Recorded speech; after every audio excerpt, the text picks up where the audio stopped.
Well, I think Lovie is a really good football coach, and I think he's done a really good job with the talent he's had. I would say, Lovie's a coach. He's a coach. I wouldn't make him my personnel director. I'd be careful about that.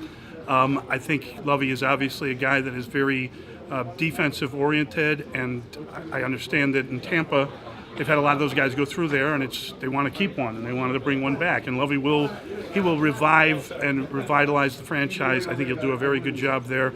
I like Glennon as a quarterback, and I think he'll be okay with that kid.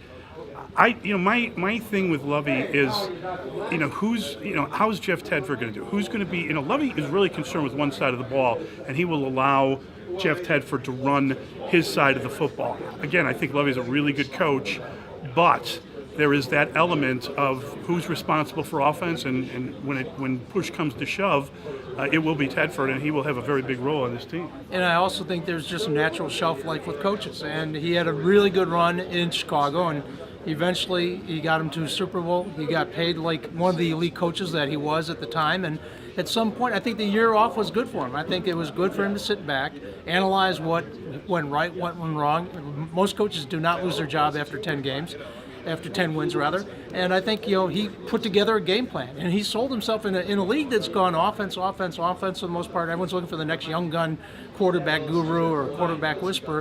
There is a reason that they went back to their roots, and they know what Lovie's all about, and they've watched him grow. And I think there should be some excitement. He's going to be revitalized. He's going to have a lot to prove, and want to prove a lot of people wrong. I think that's a positive. The players will love Lovie Smith. He takes care of his players. He looks out for them.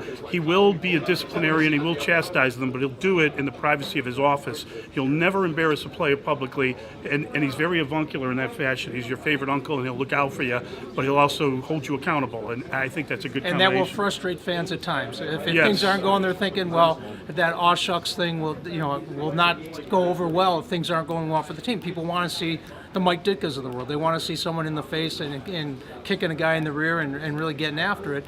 And that's not Lovie. But Lovie has been true to himself, and that's served himself very well for his career. How crazy do you think that environment's going to be when Tampa heads up this year? That's going to be a great game. That's one we're all waiting, excited to see when that game's going to be. And again, I think it's going to be a lot of fun. I think we'll see what happens to the Bears defense, but there's a lot of guys on that team that miss Lovie and that are unhappy that he's gone. Even as good as the offense has gotten, then the defense has fallen far, and a lot of that had to do with the failure to motivate players on that side of the ball. There were injuries, but I think that's going to be a real special game for the Bears. And as much as Lovie couldn't get the offensive coordinator right in Chicago for all these years, now the fear might be that the Bears aren't going to get the defense right while the offense starts to escalate. So it's going to be interesting to strike that balance. Would it surprise you that Peanut Tillman would be in a Buccaneers uniform next year? I think Peanut can play. I think when you start talking about guys playing in that scheme and the so-called Tampa 2, what it comes down to is, if you can't run, you can still play in that defense, because it is, your legs, you could play a couple more years. Peanut could get 2 or 3 more years out of his career. He is a really good football player. He does an unbelievable job of forcing fumbles, of creating turnovers. He is a real disciple of Lovie's style of defense. I think it's a natural fit, and frankly, I kind of expect it. Yeah, he's very loyal to Lovie. He loves playing for Lovie, and I think if the Bears don't offer him what he thinks is fair, I think Lovie will. And I think he will take less money to play in Tampa than he will with the Bears. Yep.